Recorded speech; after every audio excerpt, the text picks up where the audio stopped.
മോട്ടറോളയുടെ motto G max എന്ന പുതിയൊരു smart phone ഇപ്പം ഇന്ത്യൻ മാർക്കറ്റിൽ ലോഞ്ച് ചെയ്തിട്ടുണ്ട്. 28,000 രൂപ പ്രൈസ് റേഞ്ചിലായിട്ടാണ് ഈ ഒരു സ്മാർട്ട് ഫോൺ ഇപ്പം ഇന്ത്യൻ മാർക്കറ്റിൽ ലോഞ്ച് ചെയ്തിരിക്കുന്നത്. ഈ ഒരു വീഡിയോയിൽ നമ്മൾ നോക്കാൻ പോകുന്നത് മോട്ടോ ജി മാക്സ് എന്ന ഫോണിൻ്റെ ഒരു സ്പെസിഫിക്കേഷൻ അനാലിസിസ് ആണ്. ആദ്യം നമ്മൾ ഡിസ്പ്ലേയുടെ കാര്യം നോക്കുകയാണെന്നുണ്ടെങ്കിൽ മോട്ടോ ജി മാക്സിൽ 6.72 ഇഞ്ചിൻ്റെ ഫുൾ HD+ ഡിസ്പ്ലേ ആണ് വരുന്നത്. പിന്നെ LCD പാനലേ ഇതിൽ കൊടുത്തിട്ടുള്ളൂ.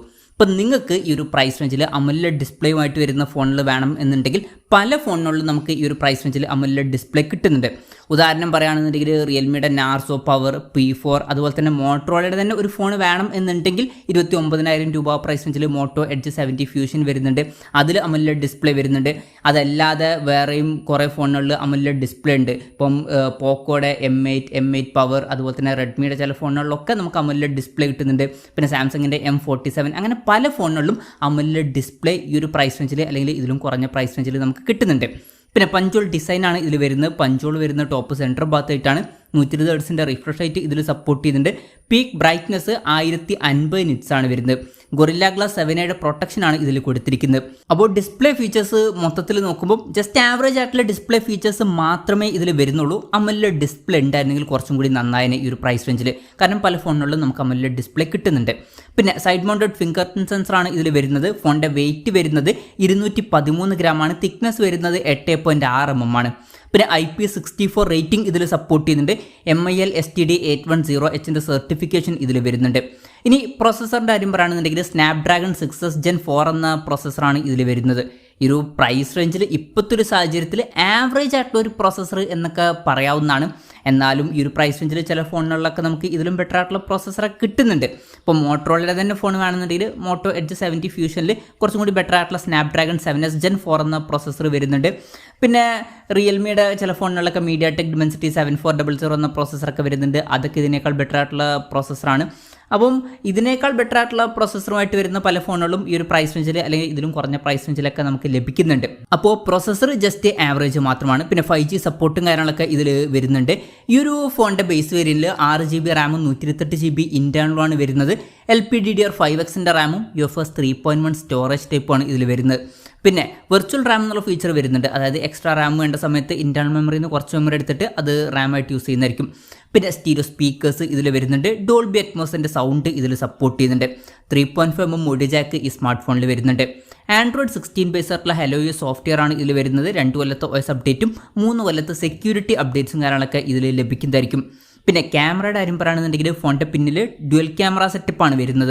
50 മെഗാപിക്സലിൻ്റെ f1.8 അപ്പേഴ്സിൽ വരുന്ന മെയിൻ ക്യാമറ സെൻസറാണ് ഈ ഫോണിൽ വരുന്നത്. ഇത് സോണിയുടെ ലിറ്റിയ 600ൻ്റെ സെൻസറാണ്. പിന്നെ OSൻ്റെ സപ്പോർട്ട് വരുന്നില്ല. അത് ഉണ്ടായിരുന്നെങ്കിൽ നന്നായിരുന്നു ഈ ഒരു പ്രൈസ് റേഞ്ചിൽ. പിന്നെ 8 മെഗാപിക്സൽ അൾട്രാ വൈഡ് ആംഗിൾ ലെൻസും വരുന്നുണ്ട്. ഇതിൻ്റെ ഫീൽഡ് ഓഫ് വ്യൂ വരുന്നത് 119.5 ഡിഗ്രിയാണ്. ഫ്രണ്ടിൽ 32 മെഗാപിക്സൽ സെൽഫി ക്യാമറയും വരുന്നുണ്ട്. അപ്പം ആവറേജ് ആയിട്ടുള്ളൊരു ക്യാമറ സെറ്റപ്പ് എന്ന് പറയാം. എന്നാലും ഈ ഒരു പ്രൈസ് റേഞ്ചിൽ നമ്മൾ പല ഫോണുകളിലും നോക്കുകയാണെന്നുണ്ടെങ്കിൽ മെയിൻ ക്യാമറ സെൻസറിൽ OSൻ്റെ സപ്പോർട്ടൊക്കെ ലഭിക്കുന്നുണ്ട്. അപ്പം അതൊന്ന് ഓർത്ത് വെക്കുക. പിന്നെ ബാറ്ററിയുടെ കാര്യത്തിൽ 7000 mAhൻ്റെ ബാറ്ററി വരുന്നുണ്ട്. നല്ല ബാറ്ററി കപ്പാസിറ്റിയാണ്. 30 വാട്ടിൻ്റെ ഫാസ്റ്റ് ചാർജിങ് സപ്പോർട്ടാണ് വരുന്നത്. അത് ജസ്റ്റ് ആവറേജ് മാത്രമാണ്. കുറച്ചും കൂടി കൂടിയൊരു ചാർജിങ് സ്പീഡ് കൊടുക്കായിരുന്നു. പിന്നെ Type-C ചാർജിങ് പോർട്ടും ഇതിൽ വരുന്നുണ്ട്. അപ്പം അത്യാവശ്യം കുഴപ്പമില്ലാത്ത നല്ല ബാറ്ററി സെറ്റപ്പ് ഇതിൽ വരുന്നുണ്ട് എന്ന് പറയാം. പക്ഷേ നമ്മൾ കോമ്പറ്റീഷൻ നോക്കുകയാണെന്നുണ്ടെങ്കിൽ ഇതേ പ്രൈസ് റേഞ്ചിൽ റിയൽമി നാർസോ പവർ വരുന്നുണ്ട്. അതിൽ 10,000 mAhൻ്റെ ബാറ്ററിയും വരുന്നുണ്ട്. 80 വാട്ടിൻ്റെ ഫാസ്റ്റ് ചാർജിങ് സപ്പോർട്ടും വരുന്നുണ്ട്. അപ്പം നിങ്ങൾ ബാറ്ററിയാണ് മെയിൻ നോക്കുന്നത് എന്നുണ്ടെങ്കിൽ ഇതിലും ബെറ്റർ ആയിട്ടുള്ള ഒരു ഓപ്ഷൻ അതായിരിക്കും. അപ്പം അതുമാത്രമല്ല ആ ഒരു ഫോണിൽ നമുക്ക് ബെറ്റർ ആയിട്ടുള്ള പ്രോസസ്സറും ഡിസ്പ്ലേയും കാര്യങ്ങളൊക്കെ ലഭിക്കുന്നുമുണ്ട്. പിന്നെ വേറെ ഫോണിൻ്റെ കാര്യം നോക്കുകയാണെന്നുണ്ടെങ്കിൽ മോട്ടറോള തന്നെ ഫോൺ വേണമെന്നുണ്ടെങ്കിൽ മോട്ടോ എഡ്ജ് 70 ഫ്യൂഷനിൽ നമുക്ക് 7000 mAhൻ്റെ ബാറ്ററി കിട്ടുന്നുണ്ട്. പ്ലസ് എക്സ്ട്രാ ആയിട്ട് 68 വാട്ടിൻ്റെ ഫാസ്റ്റ് ചാർജിങ് സപ്പോർട്ട് അതിൽ വരുന്നുണ്ട്. അതുപോലെ തന്നെ റിയൽമി P4 പോലുള്ള ഫോണുകളൊക്കെ ഇതിലും കുറഞ്ഞ പ്രൈസ് റേഞ്ചിൽ വരുന്നുണ്ട്. അതിലും 7000 mAhൻ്റെ ബാറ്ററിയും 80 വാട്ടിൻ്റെ ഫാസ്റ്റ് ചാർജിങ് സപ്പോർട്ടൊക്കെ വരുന്നുണ്ട്.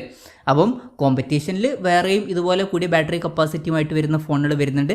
അതിലാണെങ്കിൽ കുറച്ചും കൂടി ബെറ്റർ ആയിട്ടുള്ള ചാർജിങ് സ്പീഡും നമുക്ക് ലഭിക്കുന്നുണ്ട്. അപ്പം ഇതൊക്കെയാണ് മൊത്തത്തിൽ ഫീച്ചേഴ്സിനെ പറ്റി പറയാനുള്ള കാര്യങ്ങൾ. ഇനി വിലയുടെ കാര്യം പറയുകയാണെന്നുണ്ടെങ്കിൽ ഈ ഒരു ഫോണിൻ്റെ വില വരുന്നത് 27,999 രൂപയാണ്. പിന്നെ ആക്സിസ് ബാങ്കിൻ്റെ ICICI കാർഡ് യൂസ് ചെയ്യുകയാണെന്നുണ്ടെങ്കിൽ 1000 രൂപയുടെ ഓഫും കാര്യങ്ങളൊക്കെ ലഭിക്കുന്നതായിരിക്കും. ഓഗസ്റ്റ് 20 മുതലാണ് ഈ ഒരു ഫോണിൻ്റെ സെയിലും കാര്യങ്ങളൊക്കെ സ്റ്റാർട്ട് ചെയ്യുന്നത്. എന്തായാലും ഓവറോൾ നോക്കുകയാണ് എന്നുണ്ടെങ്കിൽ 28,000 രൂപ പ്രൈസ് റേഞ്ചിൽ ഇത് ജസ്റ്റ് ആവറേജ് ആയിട്ടുള്ള ഒരു ഫോൺ മാത്രമാണ്. അതും ഇപ്പം പുതുതായിട്ട് ലോഞ്ച് ചെയ്തിട്ടുള്ള ഫോണാണ് എന്നുള്ള കാര്യം കൺസിഡർ ചെയ്താൽ, അല്ല പഴയ ഫോൺസും കൂടി നമ്മൾ ഇതിലോട്ട് കൺസിഡർ ചെയ്താൽ ഈ ഒരു പ്രൈസ് റേഞ്ചിൽ വേറെ ബെറ്റർ ആയിട്ടുള്ള ഓപ്ഷൻസ് ഉണ്ട്. ഉദാഹരണം പറയുകയാണെന്നുണ്ടെങ്കിൽ നിങ്ങൾ മെയിനായിട്ട് ബാറ്ററിയാണ് നോക്കുന്നുണ്ടെങ്കിൽ ഈ ഒരു പ്രൈസ് റേഞ്ചിൽ ഇതിന് പകരം റിയൽമി നാർസോ പവർ നോക്കുക.